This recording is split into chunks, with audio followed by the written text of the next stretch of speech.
Tony, you got a favorite Winston? Churchill. Can't Followed very argue. closely by Zeddemore. Zeddemore, who we determined last segment is not dead. Well, I thought he was dead. No. I thought the actor was dead. No, it's Harold Ramis. Yeah, that's kind of an interesting crossing of the wires by me. Or crossing of the streams. Crossing the streams? Yeah. Yes. Don't never cross the streams. No. What about Eat a Victory, Jameis Winston? He's my least favorite Winston. We're going to go favorite to least favorite Winstons.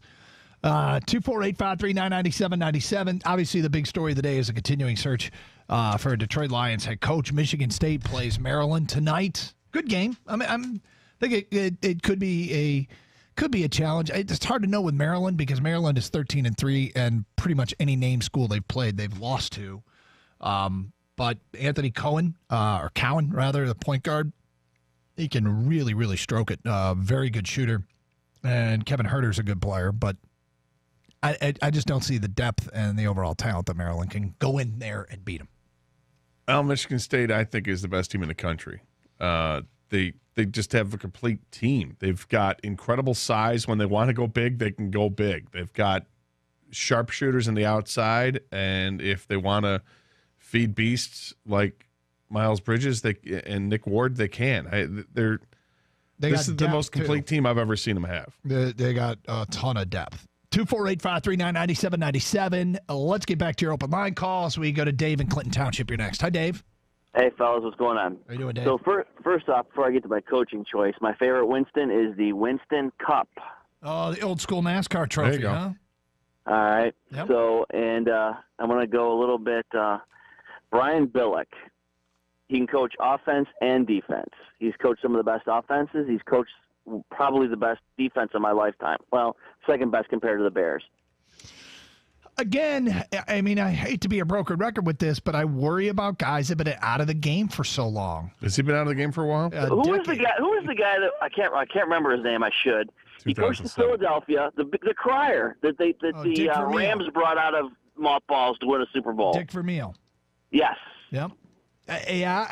There's an exception. There is an exception, but how long was he? I'm going to have to look and see how long he was. He was gone 15 years, and Yes, he Billick's was. been gone less than that.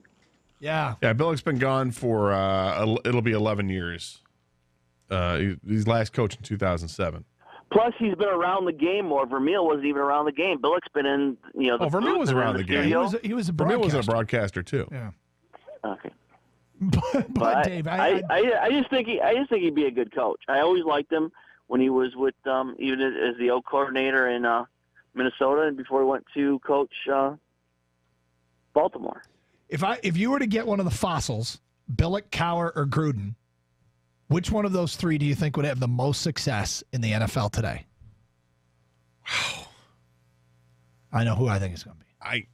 Out of those three, Yep. Billick, Cowher, Gruden. I guess Cowher. Fossil I'd take is Cowher. I'd take Cowher. I mean, if I had to, it'd be Cowher. Yep.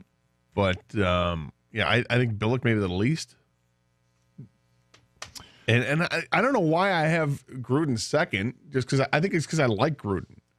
I think I'd have Gruden third. I mean, and I don't exactly. I don't know. Is this great on television? But he's a clown. Right, but you can get by with being a clown if you hire the right assistant coaches. I'm always curious to see what those hires are going to be for offensive Those and defensive coordinators. outlandish personalities on TV play so well. Vitale wasn't a great coach. Did a nice job at UAD. Yeah, but John Gruden was a great coach. He was a great coach. I think he's become so much about John Gruden, the broadcaster. I find it hard to believe that after, 12 years, that he'll be able to step back in and pick up where he left off. Plus, the game's changed. Cowher and Billick are less clown-like. Herm Edwards, I mean, I hate using the term clown. Clown sounds overly... Sounds disrespectful, it doesn't sounds it? really disrespectful. But their shtick, they're so heavy shtick that I kind of wonder if they can gear out of it. Herm Edwards' opening press conference, whew, I mean, that looked like it was going to be a disaster. And is it fair to say that over a press conference? Of course not. But he looked like he was still Herm Edwards, the broadcaster. not Herm Edwards, the head coach. Yeah, and you look back at Gruden's track record as a coach. First 2 years, the Raiders 8-8, and then he went to 12-4 and lost to the Ravens in the AFC Championship game, and then went 10-6, but took the team. I guess they lost to the Patriots. Was that the Tuck Rule game? Might have been, yeah. And then moved on to Tampa Bay. His first year at Tampa Bay, wins the Super Bowl, misses the playoffs the next 2 years, and then makes the playoffs 2 out of the next 4 years, but doesn't win a playoff game. And finally, Tampa said, "Yeah, enough's enough. We're going to move on from you."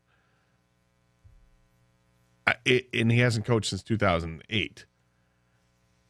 I love John Gruden, the broadcaster. Let me put it to you like this: if John but Gruden, it just doesn't seem like this is going to work out. if John Gruden weren't in broadcasting, okay, would he even be talked about? Would anybody be talking about him? No, because you don't talk about guys you don't see anymore. Yeah, I feel like if he was worth hiring, somebody would have done it already. And if he weren't into broadcasting, nobody'd be talking about him. Well, and the thing is that all the great coaches do go into broadcasting. That's why you see Cowher, you see Dungy, you see Gruden, you see Jimmy Johnson. Someone just hit the Winston question out of the park. Really? Yep. I'll read some of the other ones and then get to the one that I think hit out of the park. Winston from New Girl, very funny. I don't know who Winston from New Girl. I like Zoe Deschanel. From Jerry, Winston the cigarettes. From Winston's. Unnamed texter, Winston Howell the Third. That's a pretty good one. Well, except it was Thurston Howell. That's right. So not Winston. You're right. So it's not a very good one. Favorite Winston Wink Martindale. Love Wink Martindale. Wink Martindale, the game show host. Local guy, wasn't he? Was he? Dallas Winston from The Outsiders. Dally. Yeah, that was Matt Dillon. Yep. John Winston Lennon, rest in peace, from Mike and Monroe. That was his middle name? Didn't know that. Winston from the movie Lock, Stock, and Two Smoking Barrels is my favorite Winston. That's from Rich in Waterford. Let me find out, because I've seen that movie. Have you? Yeah. It's pretty good. I think it was a prequel to Snatch, something like that. You're asking the wrong guy, but... Oh, I'm sorry if I... but then, Winston in that movie was... Let's see who that was played by. All right. Speaking of movies... I don't know who the hell it is. Okay. Speaking Steve of movies, McIntosh. You know my cachet of movies, my discography.